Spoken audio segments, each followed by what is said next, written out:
السلام عليك يا رسول الله، السلام عليك يا نبي الله، السلام عليك يا علي بن أبي طالب أمير المؤمنين، السلام عليك يا فاطمة الزهراء، السلام عليك يا حسن بن علي، السلام عليك يا حسين بن علي، السلام عليك يا علي بن الحسين، السلام عليك يا محمد بن علي، السلام عليك يا جعفر بن محمد، السلام عليك يا موسى بن جعفر جميعا ورحمة الله وبركاته.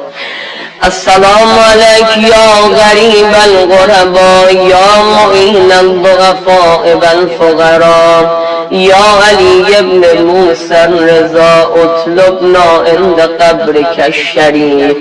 السلام عليك يا محمد بن علي، السلام عليك يا علي بن محمد، السلام عليك يا حسن بن علي جميعا ورحمة الله وبركاته. صلى الله عليك يا مولانا يا صاحب الزمان، السلام عليك يا خليفة الرحمن ويا شريك القرآن ويا إمامنا وإمام الإنس والجان، أجل الله تعالى فرجك بظهورك إن شاء الله ورحمة الله وبركاته.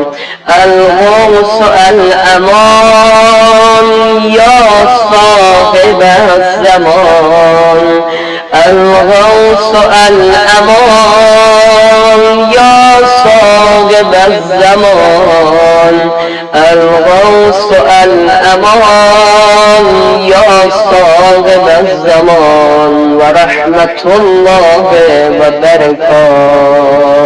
بر محمد و آل محمد صلوات.